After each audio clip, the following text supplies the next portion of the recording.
Pertama kita diskusi di sini.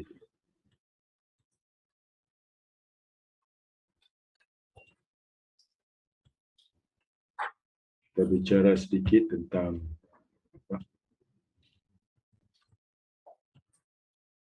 apa yang kita bicara di sini.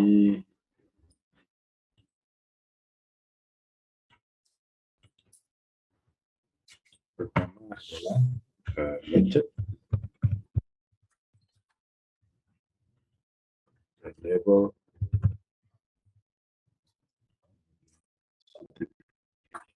scheme.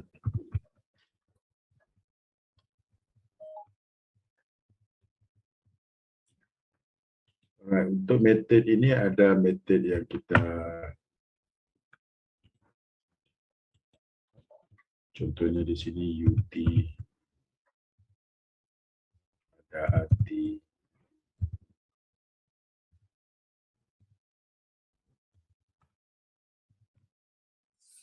ada metode MT,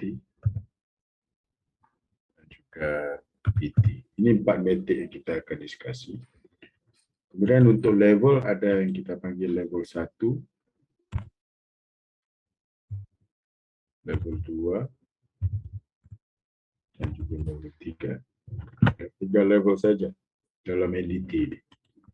Dan certification scheme kita bisa pilih, bisa menggunakan C-Suite atau bisa gunakan PCN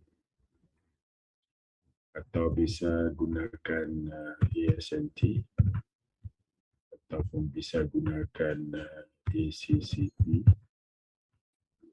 European dia pakai apa? EN. Cuba lihat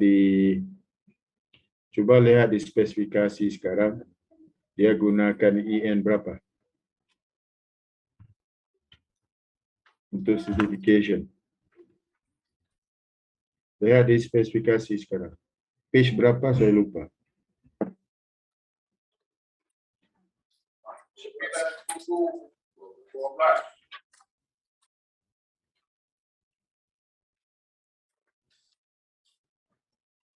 EN berapa?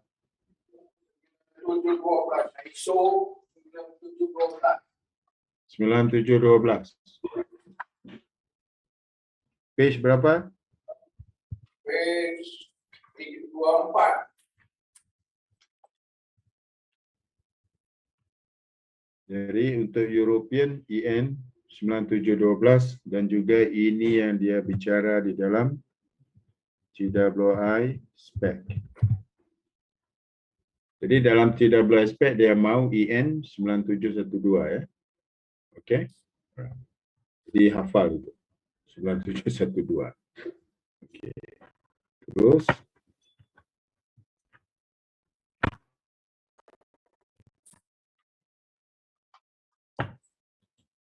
alright. Jadi untuk C-Suite atau PCN ini kita bisa dapati daripada UK sertifikasi ini. Dua-duanya daripada UK. Kedua-duanya daripada UK. Ini daripada US dan ini daripada European EN. Ya, alright. Kemudian kalau kita bicara tentang level, ada 1, 2, 3. Level ini ingat. Level 1 ini dia bisa lakukan test tapi dia bisa sign report ini. Jadi dia cannot.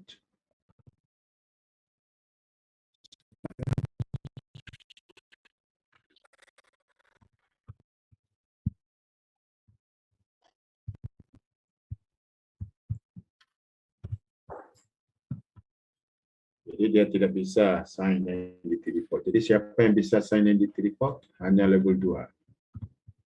Sign.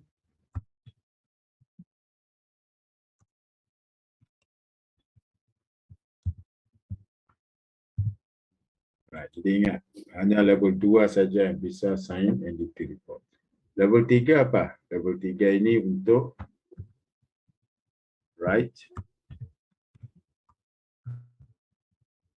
procedure. Itu level 3. Ya.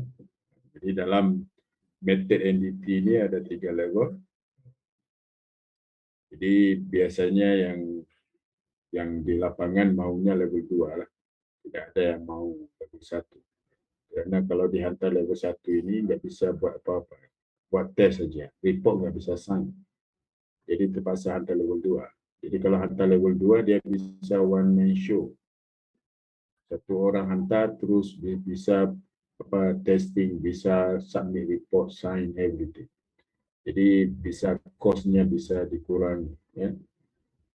Kemudian dalam RT ini ada lagi satu tes yang kita method ataupun kerja yang kita panggil sebagai radiographic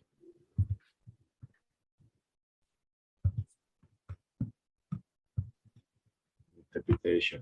Jadi kalau radiography interpretation dia hanya ada level 2 saja. Jadi RI interpretation tidak ada level 1 atau level 3 enggak ada. Dia cuma ada level 2 ya. Kalau RT bisa level 1 ada, 2, 3 bisa. Ya. RI hanya level 2 saja. Paham ya? Cuma kalau di report nanti ingat, kalau di report nanti exam training pasti ini nombor ini ya, EN 9712 untuk qualification of personal, NDT personal. Ya. Itu yang dia mesti ada di report 9712. Ya. Alright, kita habis di sini. Terus saya mau padam ini. Sudah copy? Sudah ya? Kalau sudah copy, saya mau explain perkara lain ini. Sudah disalin ya, di copy.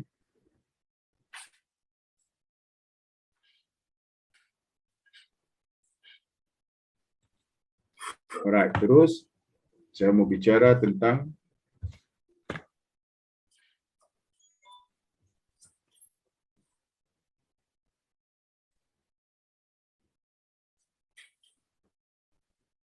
capability to detect defect.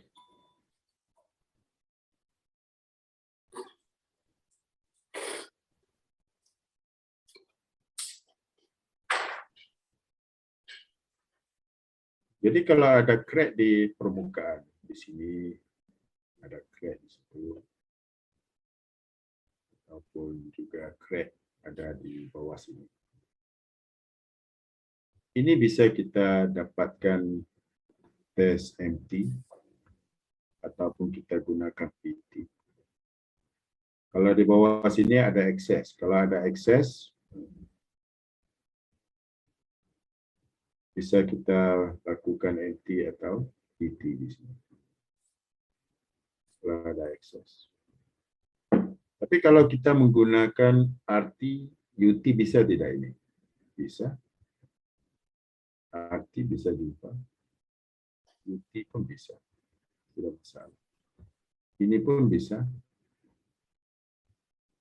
Sama UT. Atau sama RT. Bisa. Tidak masalah. Cuma bagusnya UT sama RT, dia lebih kepada untuk pencarian bahagian dalam. Contohnya defect di sidewall. Ada slack di sini. Ada porosity.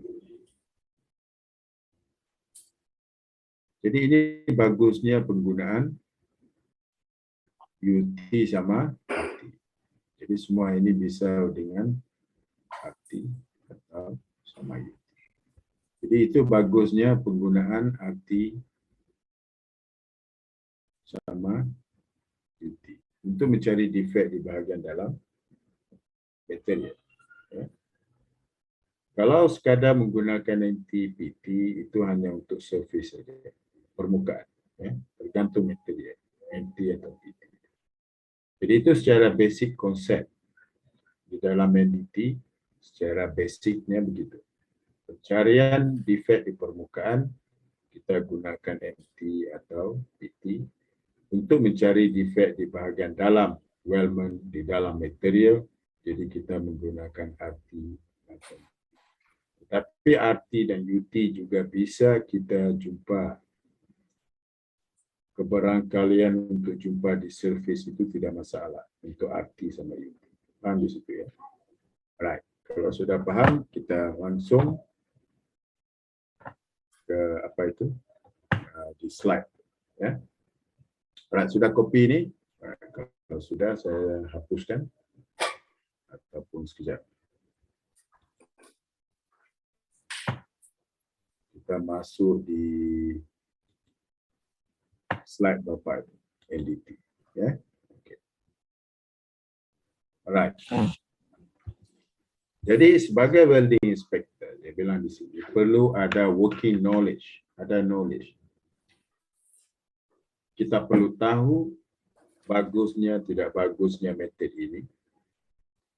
Kenapa kita tidak guna, kenapa kita guna metode ini. Jadi itu maksudnya di sini. Ya, perlu tahu. Tapi sekarang setengah project, certain project dia minta certified.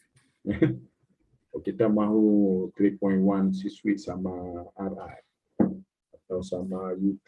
Kerana project ini banyak involve UT. Dia mahu orang yang ada certified UT. Alright, jadi ada 4 basic NDT method yang akan kita diskusi. MT, PT, RT, UT. Kemudian daripada 2 ini, daripada 4 metode ini kita bahagikan kepada 2.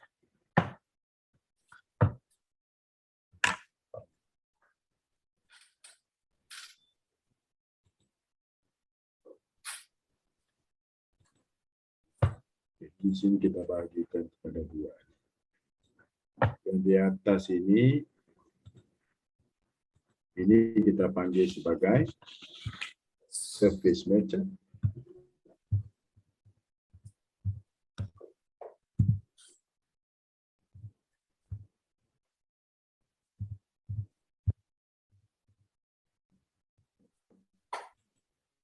Yang di bawah ini kita panggil sebagai internal,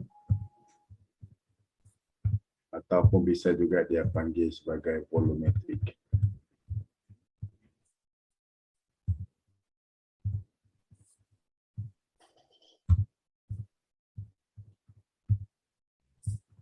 Alright. Jadi untuk RT-UT itu dia panggil internal ataupun volumetric method.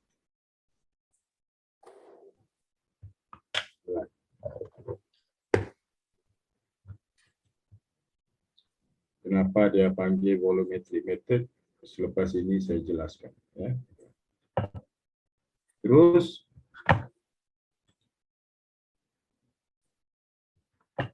kita masuk di RT dulu. Jadi dalam prinsip radiografi, penggunaan X atau gamma radiasi ini diimpuskan pada test objek. Jadi maksud di sini ada penggunaan X-ray. Dia menggunakan electricity. Kalau electricity nggak ada radiasi. Tapi yang bahaya lagi di sini di gamma. Gamma ray ini walaupun sudah tersimpan di dalam proyektor ini, dia masih emitting, menghasilkan radiasi. Jadi dia agak bahaya ini untuk transportasi. Perlu ada survey meter. Dan juga kemungkinan source-nya bisa jatuh. Locking sistem masalah, jatuh dia. Source-nya. Bahaya orang ramai. Jadi untuk gamma ini ada beberapa jenis yang kalau di lapangan ini, zaman saya di lapangan, penggunaan iridium ini paling popular. Ya. Tetapi sekarang selenium ini lebih popular sekarang. Selenium sekarang lebih popular kerana half-life-nya lebih bagus, lebih ekonomik. Cuma kalau kita bandingkan di sini, kenapa ada perbezaan penggunaan gamma? Kerana capability untuk steel, ini bicara thickness untuk steel. Jadi kalau pengguna iridium, dia bisa mencapai 10 hingga setengah buku bilang 50 saja. Nah, ada yang bilang 60. Untuk cobalt 60, penggunaan cobalt 60 ini untuk thickness steel yang melepasi 50 mili. Jadi itu penggunaan cobalt 60. Kalau selenium, dia antara 10 hingga 40 mili. Kadang-kadang soalan ada tanya di general theory. Contohnya untuk kobat 60, berapa thickness steel yang bisa kita redukkan pada. Alright, contoh-contoh yang bisa saya hubungkan di sini. Contohnya ada pipa. Contoh saja. Ini ada pipa. Thickness-nya 30. Ini contoh saja. Pipa ini thickness-nya 30. Alright.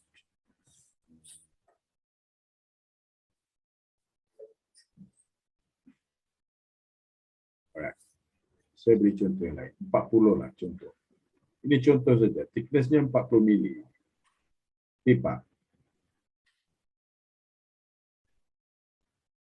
Mana radiation source atau gamma source yang perlu saya pakai? Tulis di chat box sekarang.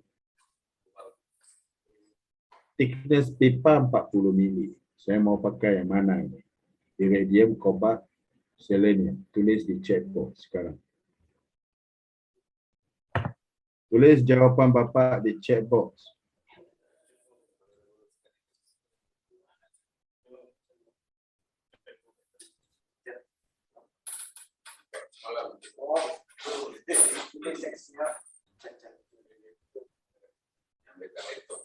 Ini pipa.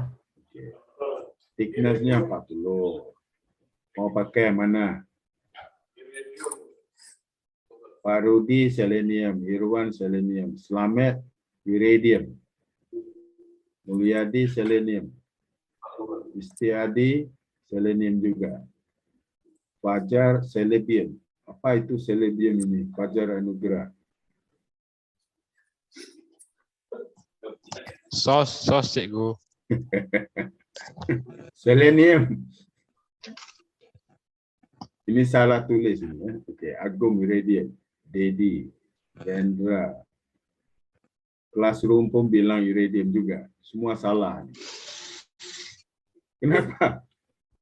Perlu ingat ini pipa. Bila pipa, thickness-nya ganda 2. Kalau sini 40. Sini tambah lagi 40. Jadi berapa total? 80. Kalau 80 mau pakai mana ini? Thickness 80. Kobat 60. Nih, pakai ini. Kobat 60. Ini pipa. Paham ya? Okey, itu contoh saja. Ingat.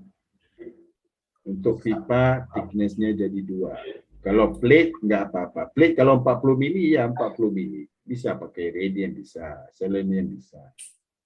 Paham ya? Tapi kalau thickness, contohnya thickness 30 mili. Plate. Plate thickness-nya 30. Mana yang bagus ini? Kualiti yang bagus untuk radiografi. Yang kualitinya bagus. Good quality. Mana? Mana source yang hasil good quality ini? Iridium, cobalt, selenium. Mana satu? Thickness 30. Tulis di chat box sekarang.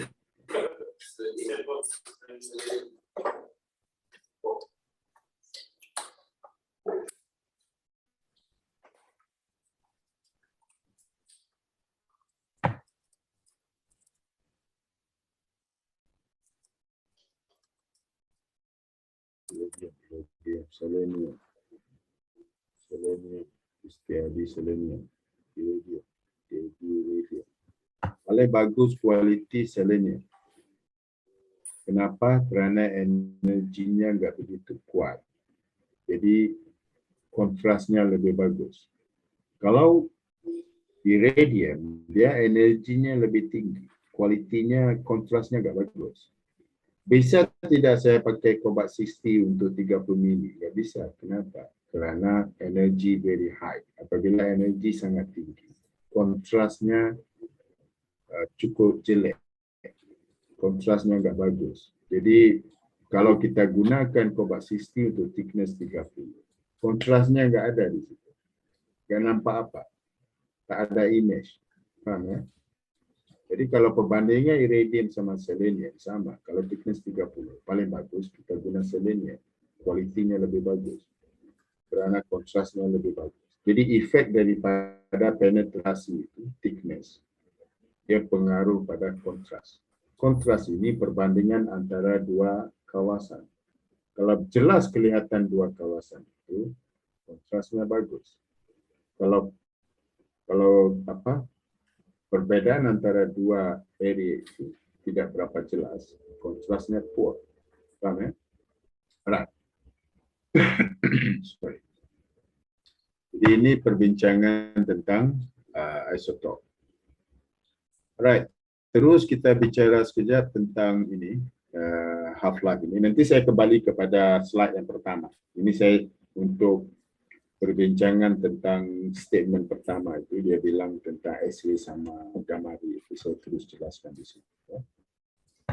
Right, di sini dia bilang half-life daripada isotop adalah waktu yang diambil untuk isotop itu berkurang.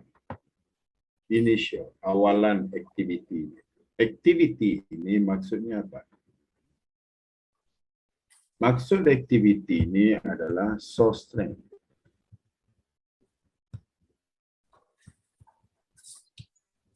Ataupun bisa juga dia merujuk kepada amount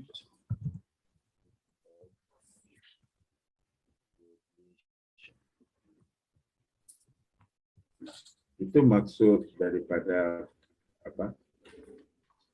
Perkataannya activity. Activity itu bermaksud source strength.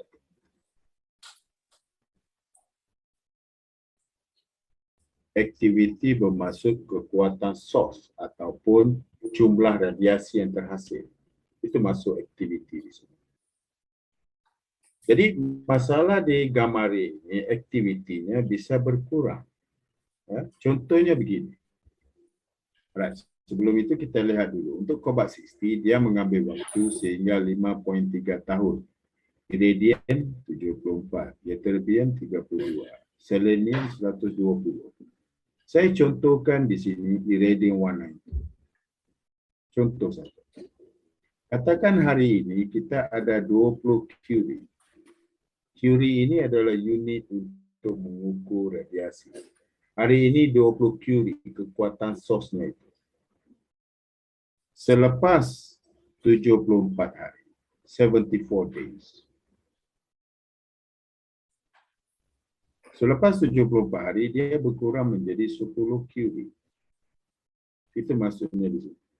Selepas lagi 74 hari, dia berkurang kepada 5 curie. Jadi kekuatan source-nya itu berkurang. Itu yang dimaksudkan kepada half-life. Kekuatan source-nya itu berkurang mengikut hari. Sampai kepada seterusnya, di sini dia mungkin berkurang lagi. 2.5 curie. Berkurang lagi. 74 hari dia berkurang lagi. Sampai waktu dia enggak begitu efektif untuk digunakan. Kerana exposure time-nya terlampau lama. Kalau contohnya di sini, kalau penggunaan 20 curie hari ini, thickness 30 mili, jadi E equal to M kali E exposure, M intensity radiasi, T adalah time. Jadi kalau 20 curie, waduh ini satu join bisa siapkan 3 minit, contoh. Tapi kalau dia udah berkurang jadi 5 curie, mungkin satu join itu bisa ngambil 30 menit. Setengah jam baru habis satu join radiograph. Contohnya begitu. Ya. Jadi kerana itu ada source changing. Alright. Saya tidak pasti. Kadang-kadang soal di general ada. Dia tanya tentang half-life. Ada juga. General theory. Kalau di teknologi senang, Pak. bisa terus langsung cari di spesifikasi. Alright, kita kembali ke slide yang awal. Pak, tanya Pak, Ya, yang dia bilang yang terakhir is reduced to a quarter of the initial activity, kemudian dia harus di-replace setelah tiga half life gitu Pak. Yang itu dia udah bilang quarter Pak, bukan lagi half Pak. Itu gimana itu maksudnya Pak? isotop biasanya diganti selepas 3 half-life. Kenapa? Biasanya kalau di lapangan dia nggak bisa pakai sampai 100 curie. Bahaya itu. Mau radiograf satu film 30 second. Gimana mau lari radiograf tuh? Nggak bisa. Jadi biasanya kalau di lapangan penggunaan curie itu sekitar 20-25 curie saja. Yang ini Jadi Pak. kalau daripada 20 curie, faktornya itu ini diambil memang fix ini. Ini faktor isotop ini half-life-nya fix. Ini tidak berubah ini. Di sini kan Pak ada tulisan after 2 half-life, the activity is reduced to 1 quarter.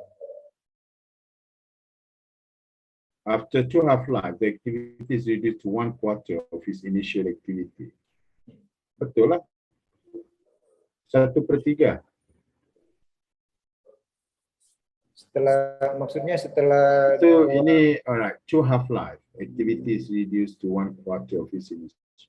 Ya sebenarnya macam ini. Kalau hari ini ada 20. 10.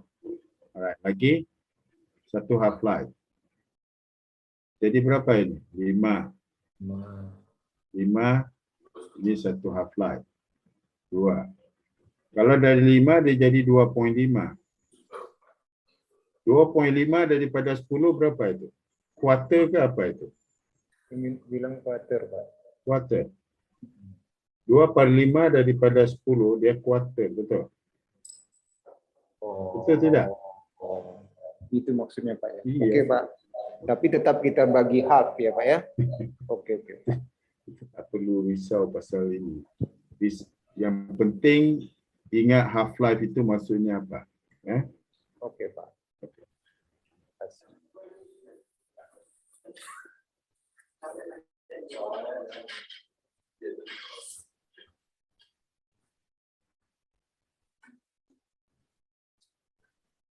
Alright, langsung di slide yang pertama itu.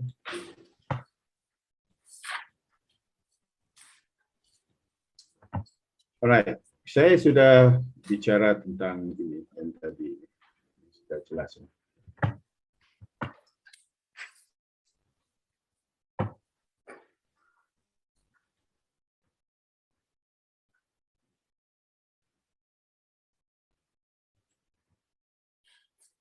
Yang ini kita sudah diskusi. Ya, ada masalah di end.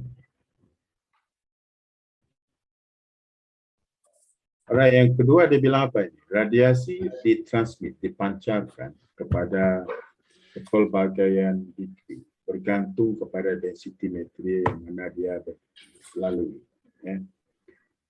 Materi yang nipis dan materi yang kurang density akan menunjukkan kegelapan pada radiograf. Ini basic principle dalam arti. Materi yang tebal dan materi yang density-nya lebih tinggi akan menunjukkan light area radiograf. Maksudnya begini. Kalau kita lihat di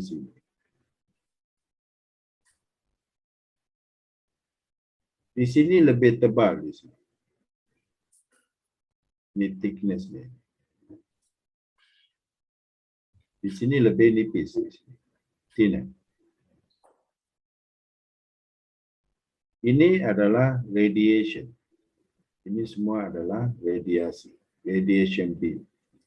Apabila radiation passing through material, kawasan yang tipis, thinner area, di sini akan menerima lebih radiasi di sini. Jadi poin sini dia menerima lebih radiasi. Ini lebih radiasi. Kerana thickness-nya berkurang. radiationnya lebih tinggi jatuh di sini. Pada kawasan Wellman, thickness-nya bertambah. Jadi kita dapati di sini kurang radiasi yang jatuh. Jadi apabila film itu nanti diproses, apabila dia diproses,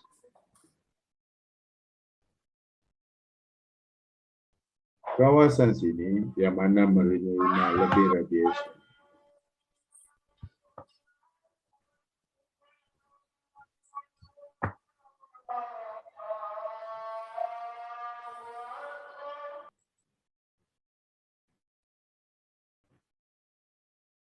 right. Jadi kawasan yang menerima lebih radiasi, kawasan ini menjadi lebih gelap. Di posisi sini juga dark. Kawasan yang kurang menerima radiasi, di posisi sini dia menjadi lebih cerah. Light. Tulisannya jelek sekali.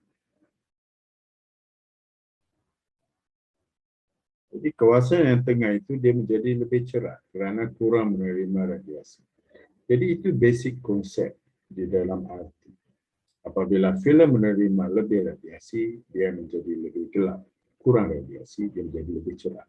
Jadi daripada gelap dan cerah itu, kita faham ini yang dinamakan konsep sebagai kontras.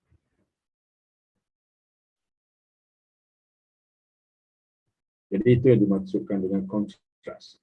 Gelap cerah itu ada perbezaan. Gelap dan cerah. Ya. Contoh kedua yang saya mau diskusi sama Bapak adalah contoh yang lain.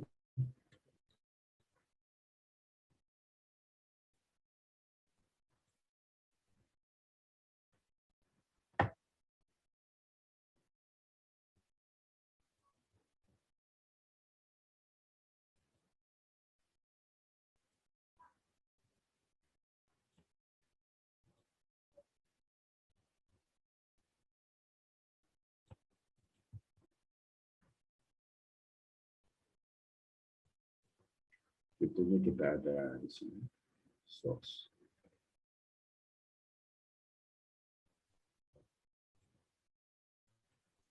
And then we got radiation.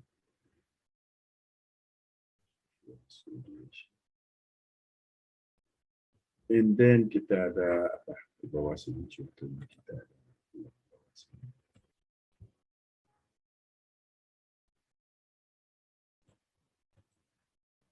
Proses. Ya. Jadi kita paham dalam konsep sini. Apabila radiation passing through, kawasan sini akan menerima lebih radiasi. Di sini kurang radiasi. Jadi posisi sini lebih gelap. Di sini lebih light.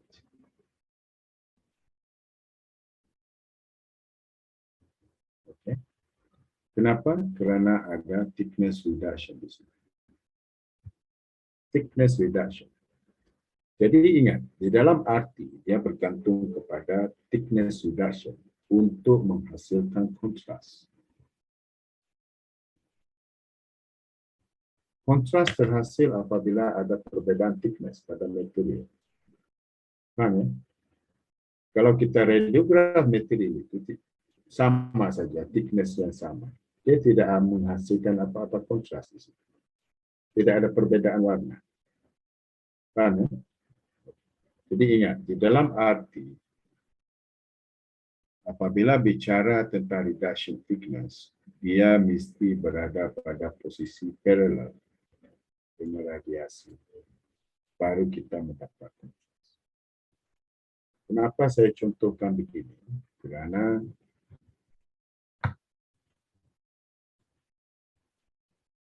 contoh yang lain.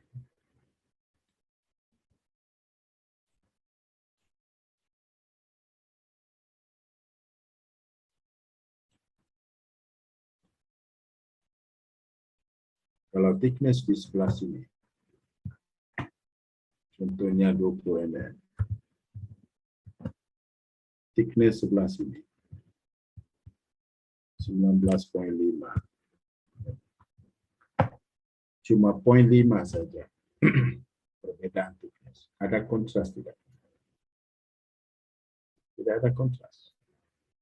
Karena perbedaan thickness-nya cukup kecil. Paham di situ? Jadi kontras tidak ada. Masalah di artinya begitu. Karena itu, di dalam arti kita nggak bisa cari laminasi.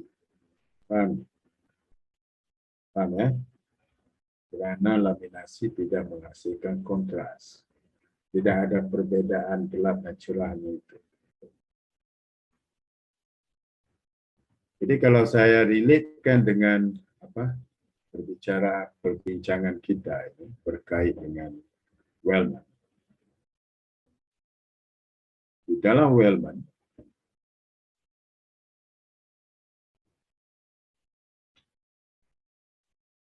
tak mau lagi ke biasa.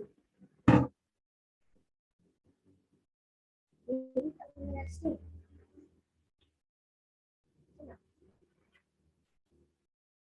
thank you.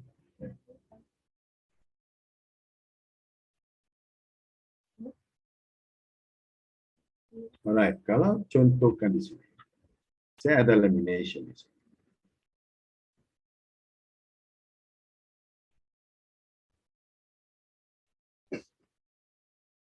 Ada crack, ada snag, defect A, defect B, slack. This is crack. And then C. Sekarang saya tanya Bapak, source-nya dari mana? Source radiasinya daripada sini. This is source radiation. Radiation source. Alright, daripada atas. Tulis di checkbox mana defect yang bisa jumpa ini. A, B, C. Mana? Tulis di checkbox mana defect yang bisa jumpa.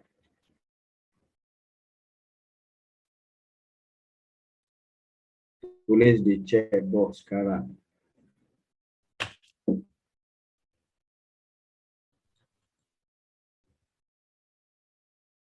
Yang bisa jumpa mana? Pak Rendra bilang di Mulyadi, Slamet, Istiadi, Agung, Fajar, training class A and B. Edi Gunawan BC, Yudi AB. Yang jawab A and B itu benar. Ya, jadi siapa ini terakhir? Irwan AB. Oke. Yang jawab di AB ini benar. A bisa, B bisa. Kenapa? Karena ada thickness. Karena ada pengurangan thickness. Crack ini ada thickness berkurang, slack ada thickness berkurang. Laminasi nggak bisa. Kenapa? Karena tidak ada reduction thickness-nya, nggak ada. Tidak ada kontras di situ. Paham di sini? Jadi ingat, untuk defect bisa kita jumpa di dalam arti, terutama masalahnya apa? Masalahnya di planar defect, crack. Itu masalah. Crack laminasi itu selalu masalah di arti. Kalau crack itu planar tidak paralel sama radiasi. Apabila dia tidak paralel sama radiasi. Contohnya di laminasi. Kita miss.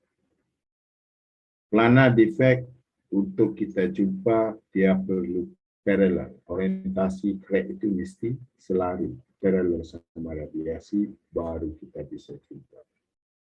Karena itu di lapangan laminasi nggak bisa sama arti. Karena dia tidak paralel. Orientasinya adalah 90 degree. Sama radiasi. Kita miss, nggak bisa jumpa. Volumetrik nggak masalah. Posisi gimana pun nggak masalah. Karena dia volume. Kita bisa jumpa, tidak masalah. Posisi di mana pun bisa. Paham di sini? Kerana itu di dalam arti dia bilang volumetric inspection. Kenapa dia tidak bilang planar inspection? Kerana dia bisa miss. Defect planar bisa miss apabila orientasinya tidak paralel sama radiasi.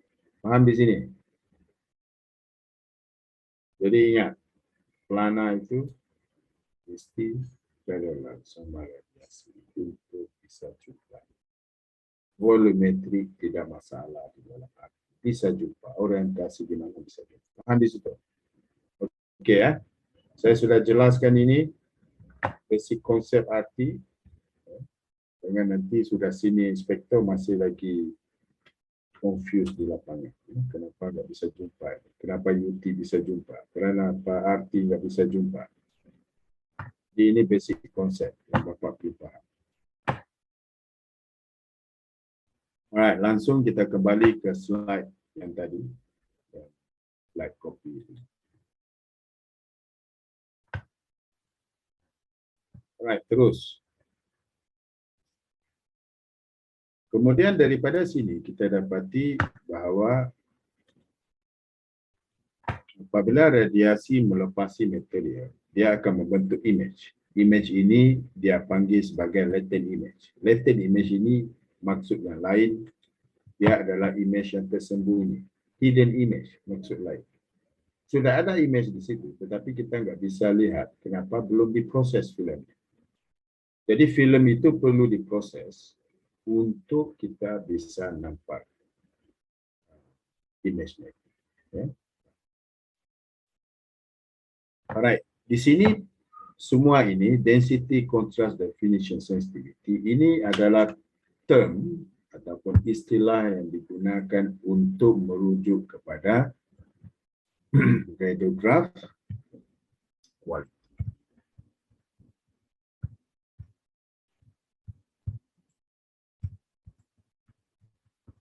Yang merujuk kepada radiograph quality. Gambarnya gimana? Kualiti gambarnya itu radiograph quality.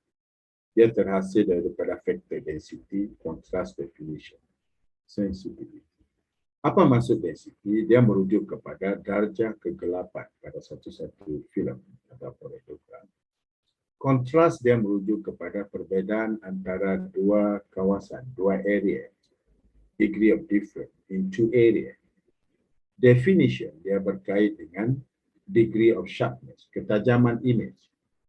Kalau Bapak mau beli TV, cari apa? High HD, high definition, HD TV. Okay? Sharp gambar, bagus. Alright, kemudian kontras dan definition ini adalah dua faktor yang akan memberi pengaruh pada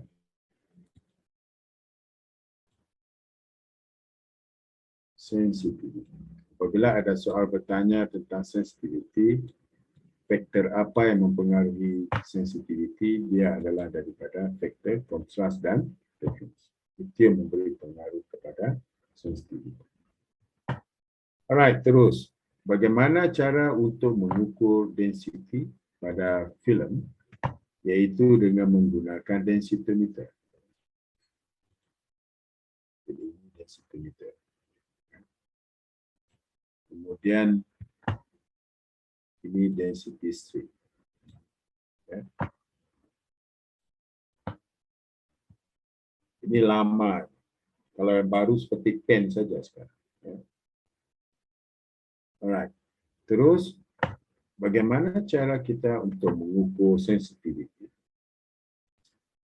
Dia menggunakan sama ada IQI. IQI bermaksud Image Quality Indicator. Ini biasanya European pakai perkataan IQI. American biasanya menggunakan perkataan penetrometer. Ini biasanya US.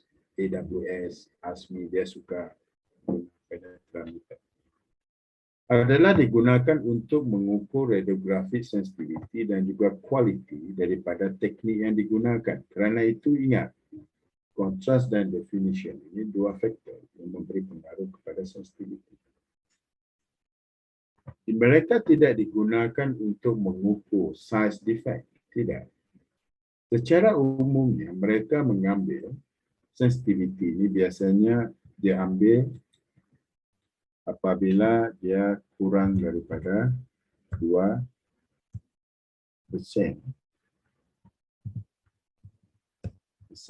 Itu biasa di lapangan dia ambil 2%. 2% ke bawah, accept. Sensitivity-nya accept. Melepasi 2%, rejected. Perlu di reshoot filmnya. Ya. Itu contoh. Kalau di lapangan, lihat di spesifikasi berapa mau. Itu secara umum saja, 2%. Alright, jadi ada dua di sini. Satu, ada yang jenisnya dipanggil step ataupun full type. Satu lagi ada yang dipanggil wire type. Yang ini duplex. Ini ada jenis yang lain. Ini European saja. Penggunaan di dalam European. Duplex ini biasanya digunakan IN saja guna. Ini untuk kegunaannya untuk mencari definition. Itu di dalam European. Ini duplex. Ya.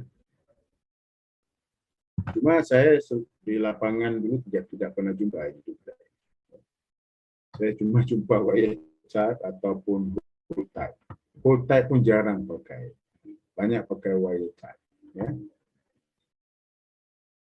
Jadi ini contoh bagaimana placement of step or whole type. Mesti di luar kawasan HZ.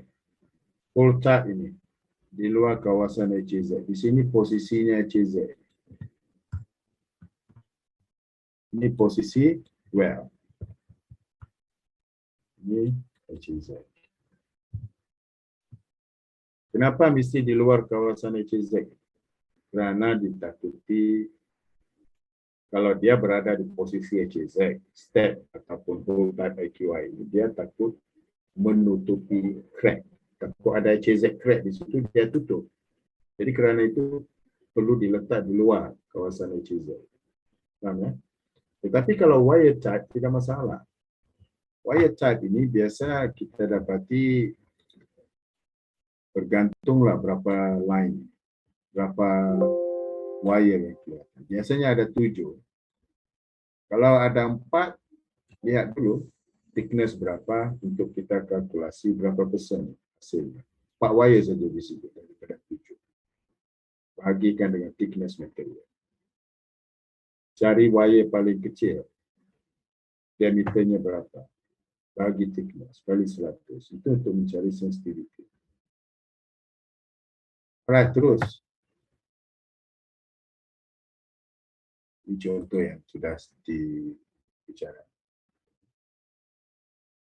Cuma kalau untuk European, mereka ada bicara tentang IQI ini bisa diletakkan di base metal. Itu untuk European.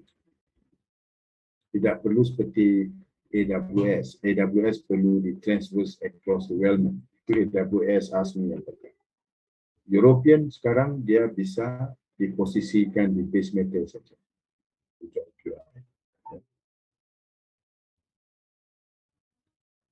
Alright, terus kita bicara tentang teknik. Jadi di dalam RT ini tekniknya ada dia panggil single wall single image, ada yang dipanggil single wall single image panoramic, double wall single image, double wall double image. Single wall single image bermaksud apabila radiasi melepasi satu thickness dan membentuk satu image Wellman. Itu yang dimasukkan dengan single wall single image. Bisa untuk plate, vessel, yang mana bisa ada akses untuk masuk diletakkan film di dalam, pipa-pipa yang besar bisa single wall single image. Ataupun bisa menggunakan yang dia panggil teknik panoramik. Ini biasanya di lapangan, contohnya dahulu mereka banyak menggunakan ini di dalam pipeline, project pipeline, underground piping. Ya, banyak penggunaan. Dan dia menghasilkan 360 degree radiasi. Jadi radiasinya bisa 360 degree dan single exposure, satu kali tembak saja. Itu yang dimaksudkan di sini, single exposure. Right, terus teknik yang kita panggil double wall simulation. Kenapa dia panggil double wall? Apabila radiasi melepasi satu thickness, dua thickness. Jadi kerana itu dia panggil double wall. Dan single image yang dia mahu, image yang di film site ini yang dia mahu. Tidak mahu yang ini. Itu maksud double wall simulation. Dan dia mahu Wellman daripada film. Posisi film. Itu yang dia mahu.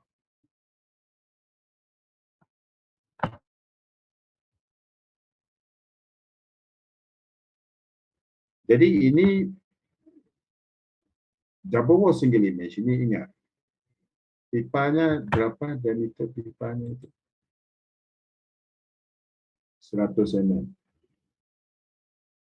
Lebih dari 100 maksudnya lebih dari besar daripada 4 inci pipa. Ya, pipa 4 inci ke atas bisa double wall single image.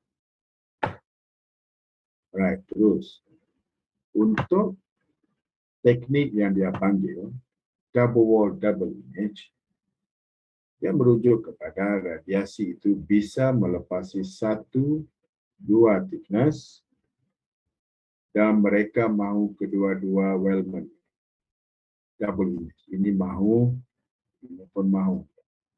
Mana? Jadi kerana itu dia panggil double wall double image. And remember, ini hanya untuk pipa yang kurang daripada less than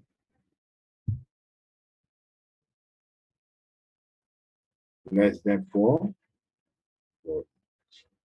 Ingat, tadi double wall single image melepasi 4 inci. Ini kurang 4 inci. 2 inci, 1 inci. Ada juga yang dia panggil panoramic. Ya, panoramic. Sorry. Superimpose, sorry.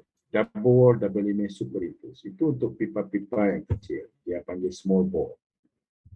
1 inci ke bawah, setengah inci. Semua itu superimpose.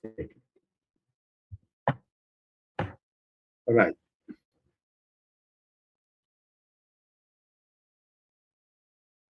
Alright, ini kita sudah diskusi di sini. Medium dan juga upload ini sudah kita diskusi. Cuma di sini untuk screen source size ini semua Bapak refer di, ini bisa Bapak refer di spec ini ada bicara di spec. Specification ada bicara. Di sini pun sama, density sensitivity ini sama. Ini ada bicara di spec. Ada. Cuma masalah di sini ada soalan. Tidak ada bicara di spec, tetapi dia tanya. Exam pun sama. Jadi ini hafal. Memorize. Development time-nya 4 minit, temperature 20. Fixing time-nya 2 hingga 4 minit pada temperature 20 degree. Hafal. Di training ada soal, di exam pun ada. Tetapi tidak dibilang. Di dalam spesifikasi enggak ada. Jadi ingat-ingat sedikit. Ya. Alright, terus. Jadi apa bagusnya RT? Dia bilang permanent record, little surface preparation, defect identification, bagus. RT kalau dia tunjuk crack, ya jelas cracknya. Image cracknya jelas. Ataupun porosity, slag dan sebagainya, dia tunjuk image yang jelas. Jadi senang kita identifikasi. Tidak ada limitasi pada material thickness. Tidak begitu bergantung kepada operator dan juga bagus untuk materi yang tipis. Materi yang tebal-tebal susah, Pak. Kenapa? Exposure time-nya lama. Kontrasnya enggak bagus. Itu masalah untuk plate yang tebal. Jadi kerana itu kebanyakan plate yang tebal, mereka menggunakan UT. UT lebih bagus untuk thickness yang lebih tebal. Disadvantage dia adalah mahal, expensive, bulky, harmful, bisa mati orang. Defect memerlukan depth. terkait dengan radiation beam. Tidak begitu bagus untuk planar defect. Ini saya sudah jelaskan. Untuk planar defect, bisa dijumpai orientasinya perlu parallel, selari dengan radiasi. Kerana di situ bisa kita dapatkan thickness. Kalau dia sudah begini, seperti laminasi, radiasinya 90 degree. Thickness-nya nggak cukup untuk memberi kontras. Jadi kita miss laminasi. Paham ini? Kerana itu di lapangan laminasi cek pakai apa? UT. Tidak pakai RT. Jadi paham di situ ya. Jadi bukan semua defect kita bisa jumpa sama RT. Terutama masalahnya di planar defect. Orientation tidak parallel, kita dia mesti parallel.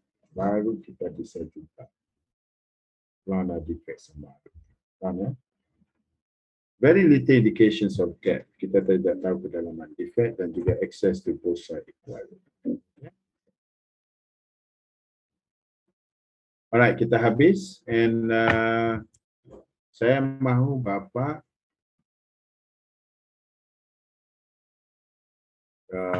buka ini. Saya rasa ada cari report, RT report.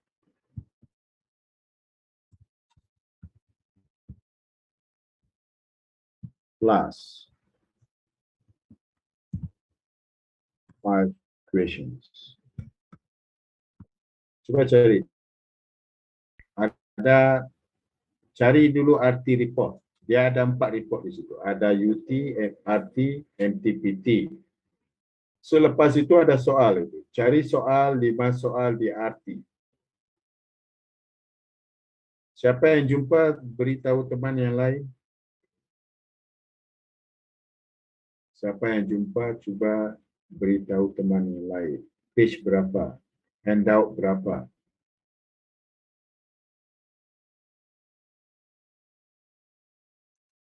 Rendra, Ya, jumpa? jumpa.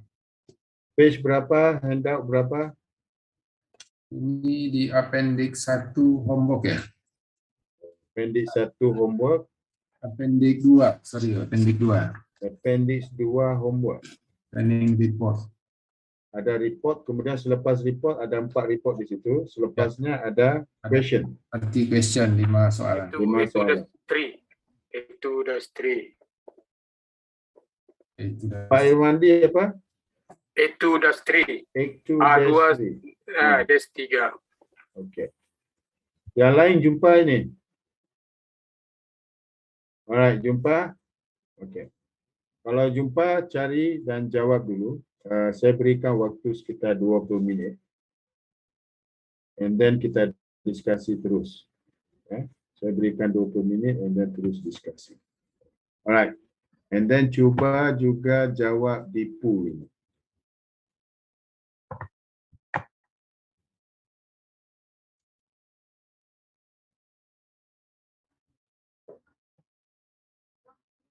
Bisa mula sekarang.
Yang menjawab delta 9. Ya, nombor 3. Yang menjawab alfa 5. Jawab bravo 1. Jawab delta 4. Nombor 4 semuanya menjawab Charlie. Nombor 5 semua menjawab alfa. Alright, jadi itu jawapan daripada bapak-bapak semua. Sekarang kita diskusi langsung daripada soalan.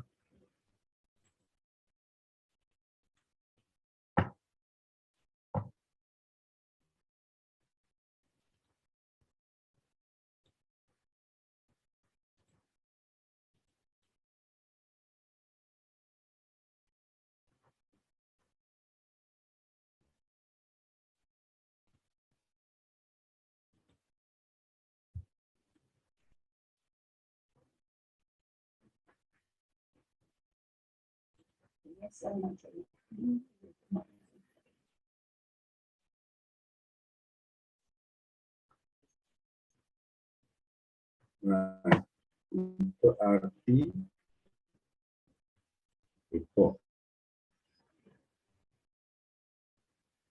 Kita lihat soal pertama. Dalam radiography inspection report nombor 1, adakah operator qualification acceptable? Jadi di report itu dia bilang C-suite level 2, kemudian di dalam bracket EN ISO 9712. Jadi ada bilang ISO 9712. Jadi kalau kita lihat di 11,1, di sini dia jelas di sini. Dia bilang tentang NDT personal qualified to EN 9712 level 2. Jadi dia menepati apa yang dia tulis di report itu. Jadi jawapannya adalah alpha. Oke. Terus.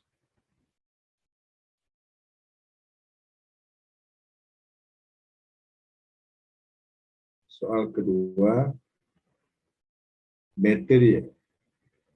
Kalau kita lihat material ini dia bilang carbon manganese. Jadi carbon manganese ini kalau kita lihat di spesifikasi 11,8,1.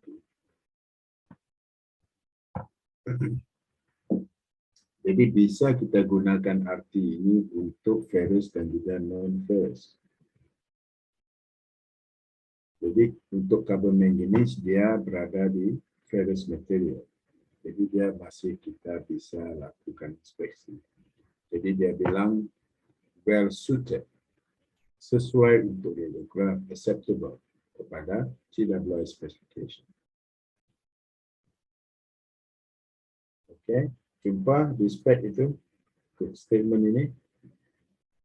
Alright, terus soal ketiga.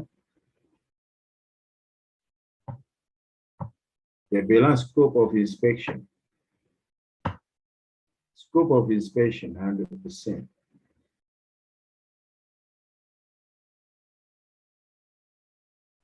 Jadi kalau kita lihat di 11,1 under general. Dia bilang 100% of well shall be tested by inspection method being used. Kalau kita pakai arti, dia mau arti saja.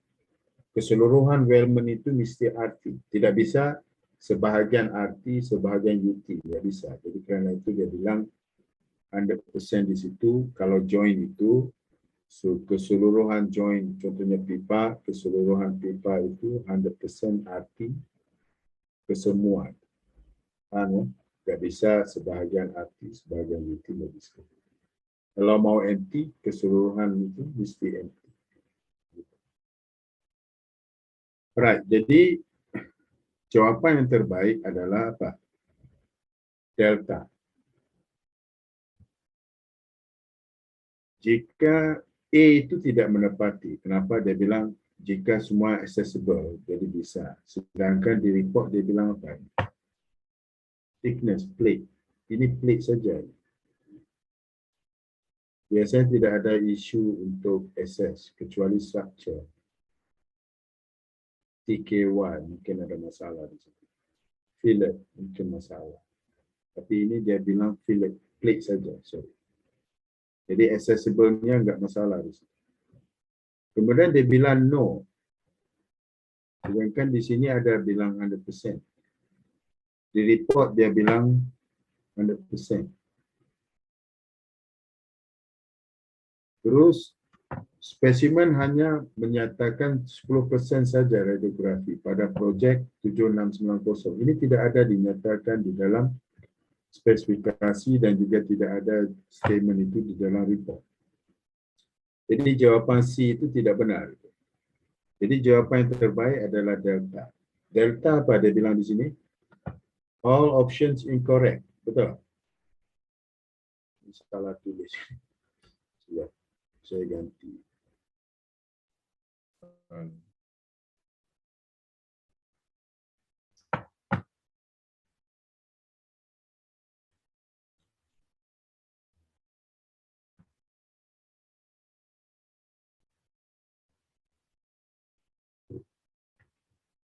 Nombor 13 dia different di mana nih Pak? Yang training class. Nombor 13 ini differentnya di mana? Di jawapannya.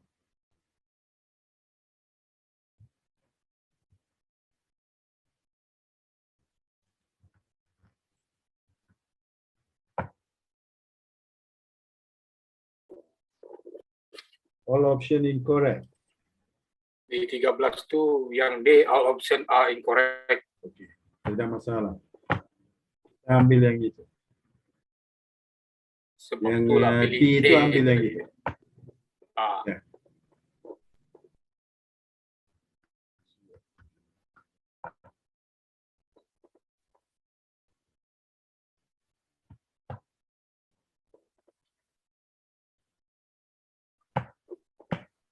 Terus saya ganti sikit.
Jadi jawapannya itu.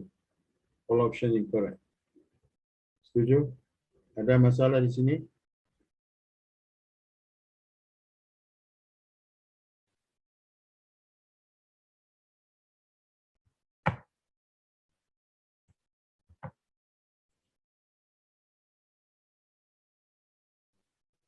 Ada masalah di soal 13? Jelaskan lagi Pak, apa yang dimaksud dengan all option incorrect itu Pak? Dia option yang dari mana yang kita bisa refer Pak? Masuk all option incorrect. Maksudnya ABC itu tak betul lah. Semua salah. Oh, oke Pak. ABC itu semua salah. Itu masuk all option incorrect. A tak betul. Salah. B salah. C salah. Oke Pak. Okey. Alright, langsung kita masuk di soal 14. Soal bertanya apa ini? Fixing condition. Ini Bapak lihat di slide itu ya. Di slide itu, kalau kita lihat temperature-nya okey, tetapi time-nya tinggi. Kenapa? Kalau kita lihat di slide, dia bilang cuma 2 hingga 4 minit saja. Ya. Pada temperature 20 degree. Jadi kerana itu jawapannya adalah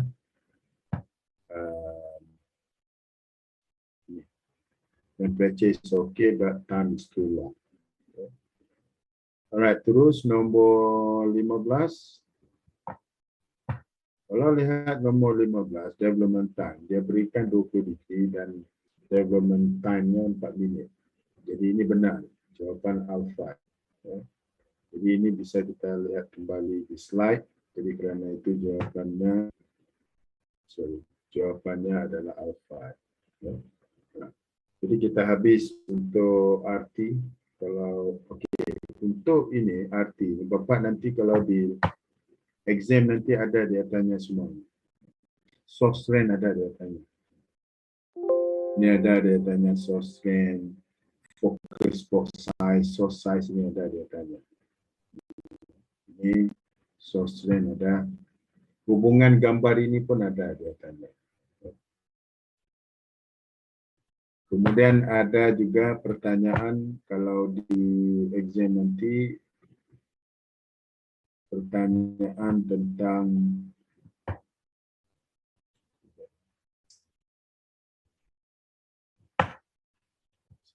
ya.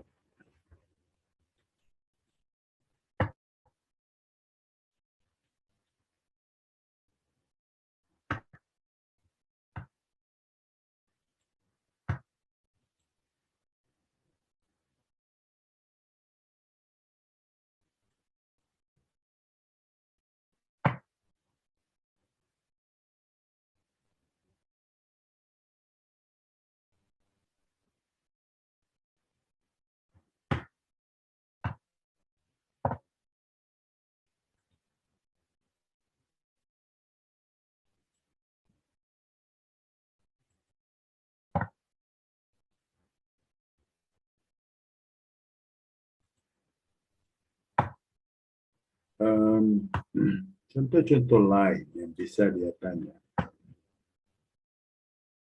adalah ini, apa giant geometry ada focus size ini ada tanya. Lagi komen tentang test result ini ada juga pertanyaannya. Mungkin dia bertanya tentang defect slide crack, ada pertanyaan. Okey. Dan pastikan ini ya, ISO 9712. Jadi itu ada pertanyaan-pertanyaan yang lain pada report. Alright, terus kita sambung, kalau tidak ada soal lain, kita sambung terus di UT.